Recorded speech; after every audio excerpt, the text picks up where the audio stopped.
यावर्षी 22 सप्टेंबर 2025 वार सोमवार या दिवशी नवरात्रीची सुरुवात होत आहे आणि या दिवशीच घटस्थापना आहे। नमस्कार सर्वांना, मी प्रांजली। या व्हिडिओमध्ये मी तुमच्यासोबत घटस्थापनेचा शुभ मुहूर्त शेअर करणार आहे। यंदा 2 शुभ मुहूर्त आहेत, या दोन्हीपैकी कोणत्याही एका शुभ मुहूर्तावर तुम्ही घटस्थापना करू शकता।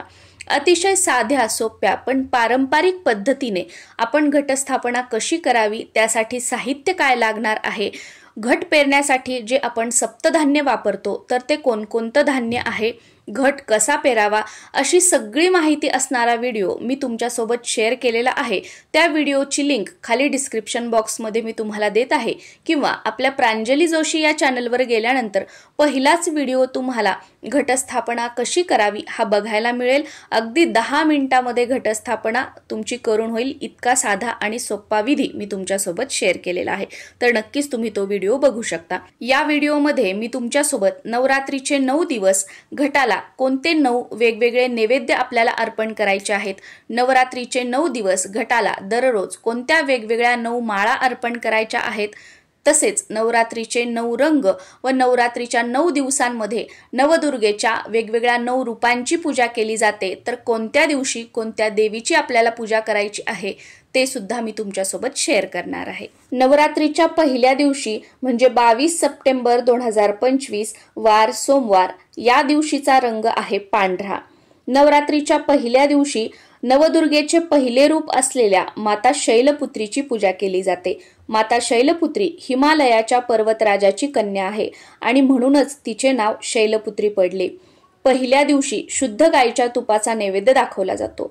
या दिवशी शुद्ध गायीच्या तुपाचा नैवेद्य दाखवल्याने आपल्याला व आपल्या कुटुंबाला माता शैलपुत्रीकडून उत्तम आरोग्याचा आशीर्वाद मिळतो व पहिल्या दिवशी उपवास केल्याने व्यक्ती निरोगी सुद्धा राहतो।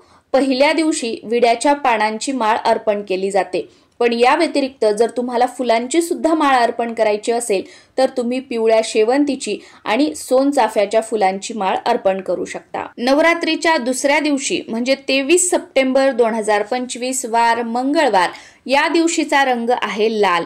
नवदुर्गेचे दुसरे रूप असलेल्या माता ब्रह्मचारिणीची या दिवशी पूजा केली जाते।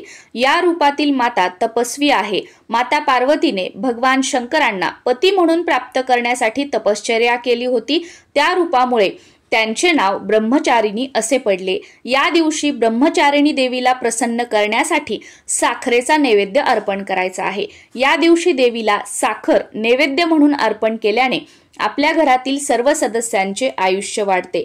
त्याचबरोबर या दिवशी म्हणजेच दुसऱ्या दिवशी पांढऱ्या फुलांची माळ तुम्ही घटाला अर्पण करू शकता। याचबरोबर अनंत, मोगरा, चमेली किंवा तगर यासारख्या फुलांची माळ सुद्धा तुम्ही अर्पण करू शकता। नवरात्रीच्या तिसऱ्या दिवशी म्हणजेच 24 सप्टेंबर 2025 वार बुधवार या दिवशीचा रंग आहे निळा। मातेच्या तिसऱ्या रूपात चंद्रघंटा देवीची पूजा केली जाते। माता चंद्रघंटाच्या कपाळावर चंद्र अर्धवट अवस्थेत आहे। चंद्रघंटा मातेची उपासना केल्याने सर्व इच्छा पूर्ण होतात आणि सांसारिक संकटांपासून मुक्ती मिळते। या दिवशी चंद्रघंटा देवीला म्हणजेच घटाला दुधाचा नैवेद्य किंवा दुधापासून बनवलेले कोणतेही पदार्थ, मिठाई किंवा खिरीचा नैवेद्य अर्पण केला जातो। चंद्रघंटा मातेला या दिवशी खीर अर्पण केल्याने उपवास करणाऱ्याला दुःखापासून मुक्ती मिळते आणि परम आनंदाची प्राप्ती होते। या दिवशी म्हणजे नवरात्रीच्या तिसऱ्या दिवशी घटाला निळ्या फुलांची माळ आपण अर्पण करू शकतो, जसं की गोकर्णीचे निळे फुलं किंवा कृष्णकमळाच्या फुलांची माळ आपण अर्पण करू शकतो। नवरात्रीच्या चौथ्या दिवशी म्हणजेच 25 सप्टेंबर 2025 वार गुरुवार या दिवशी रंग आहे पिवळा। नवरात्रीच्या चौथ्या दिवशी माता कुष्मांडाची पूजा केली जाते। एका मान्यतेनुसार विश्वाची उत्पत्ती कुष्मांडा मातेच्या उदरातून झालेली आहे। जो मनुष्य चौथ्या नवरात्राचे पूर्ण विधीपूर्वक उपवास करतो त्याचे सर्व रोग आणि दुःख नष्ट होतात असं म्हटलं जातं। या दिवशी कुष्मांडा मातेला मालपुवाचा नैवेद्य अर्पण केला जातो। बऱ्याच जणांना मालपुवा कसा बनवावा हे माहीत नाही, तर YouTube वरती तुम्ही मालपुवा रेसिपी टाका, तुम्हाला ती मिळून जाईल आणि त्याचा नैवेद्य तुम्ही या दिवशी दाखवू शकता। मंदिरात जर हा प्रसाद तुम्ही या दिवशी वाटला तर हे शुभ मानलं जातं। या दिवशी देवीला मालपुवाचा नैवेद्य अर्पण केल्याने कुष्मांडा माता प्रसन्न होते आणि व्रत करणाऱ्याच्या बुद्धीचा विकास होतो, त्याचबरोबर निर्णय घेण्याची त्याची क्षमता सुद्धा वाढते। चौथ्या दिवशी घटाला केशरी अथवा भगव्या रंगाच्या फुलाची माळ अर्पण केली जाते, जसं की आबोली, तेरडा, अशोक या फुलांच्या माळा तुम्ही अर्पण करू शकता। नवरात्रीच्या 5व्या दिवशी म्हणजेच 26 सप्टेंबर 2025 वार शुक्रवार या दिवशीचा रंग आहे हिरवा। या दिवशी नवदुर्गेच्या स्कंद माता रूपाची पूजा केली जाते। आई स्कंद माता ही कार्तिकेयाची आई आहे। 5व्या दिवशी मातेच्या या रूपाची पूजा केल्याने सर्व सिद्धी प्राप्त होतात। या दिवशी देवीला केळीचा नैवेद्य अर्पण करायचा आहे। या दिवशी देवीला केळी अर्पण केल्याने शरीर निरोगी राहते असं म्हटलं जातं आणि या दिवशी घटाला बेल किंवा कुंकवाची माळ अर्पण केली जाते। कुंकवाची माळ म्हणजे कुंकुमार्चन करायचं आहे आणि बेल म्हणजे बेलपत्रांची माळ अर्पण करायची आहे। नवरात्रीच्या 6व्या दिवशी म्हणजेच 27 सप्टेंबर 2025 वार शनिवार या दिवशीचा रंग आहे राखाडी। या दिवशी नवदुर्गेच्या 6व्या रूपाची म्हणजेच कात्यायनी देवीची पूजा केली जाते। माता कात्यायनी ही ऋषी कात्यायनाची कन्या आहे। या दिवशी देवीला मधाचा नैवेद्य अर्पण केला जातो। या दिवशी मध नैवेद्य म्हणून अर्पण केल्याने आपली आकर्षण क्षमता वाढते असं म्हटलं जातं।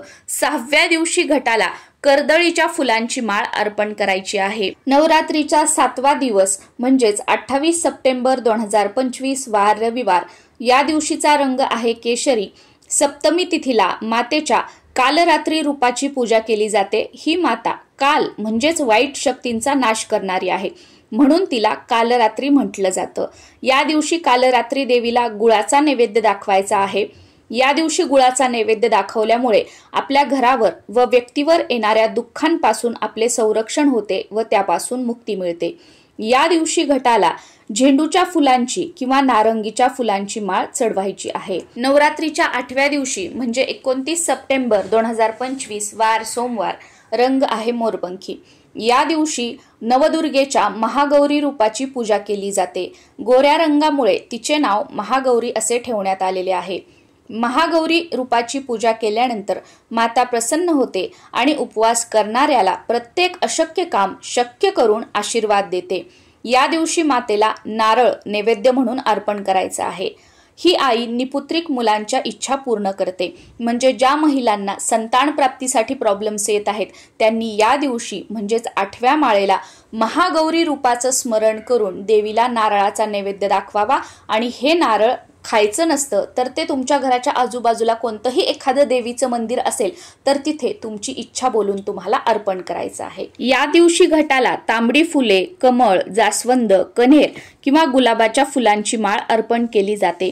नवरात्रीच्या 9व्या दिवशी म्हणजेच 30 सप्टेंबर 2025 वार मंगळवार या दिवशीचा रंग आहे गुलाबी। नवरात्रीच्या 9व्या दिवशी नवदुर्गेच्या सिद्धिदात्री रूपाची पूजा केली जाते। माता सिद्धिदात्री सर्व प्रकारची सिद्धी देते असं म्हणतात। तिला सिद्धींची मालकीण म्हणून सुद्धा ओळखलं जातं। या दिवशी नवमीचे व्रत करून मातेला नैवेद्य म्हणून तीळ अर्पण करायचे असतात। पांढरे तीळ अर्पण करायचे आहेत। यामुळे व्यक्तीला मृत्यूच्या भीतीपासून मुक्ती मिळते असं म्हटलं जातं आणि 9व्या दिवशी घटाला कुंकुमार्चनची माळ अर्पण करायची आहे, म्हणजे घटाला कुंकू वाहायचं आहे। तर अशा प्रकारे हा व्हिडिओ पूर्ण होतो। नवरात्री 2025 9 दिवसांचे हे 9 नैवेद्य होते, 9 माळा होत्या, 9 रंग होते आणि 9 दिवसांच्या 9 देवी होत्या। तुम्हा सर्वांना नवरात्रीच्या खूप साऱ्या शुभेच्छा आणि घटस्थापना कशी करावी हा व्हिडिओ तुम्ही नक्की बघा। त्याचबरोबर तुमचा घट जर उगवत नसेल, पिवळा पडत असेल, तुमच्या घटाला बुरशी लागत असेल, घटाची वाढ होत नसेल किंवा सुरुवातीला तर घट चांगला उगवतो पण नंतर त्याची वाढ खुंटते, घट पिवळा पडतो, तर अशा गोष्टी होऊ नयेत। तुमचा घट दाटसर, हिरवागार, टवटवीत आणि चांगला घनदाट उगवावा यासाठीचा व्हिडिओ सुद्धा मी आपल्या चॅनलवर अपलोड केलेला आहे। प्रत्यक्षपणे तुम्हाला घट पेरून दाखवलेला आहे। त्यानुसार जर तुम्ही घट पेरला तर नक्कीच तुमचा घट जो आहे तो दाटसर आणि हिरवागार उगवेल।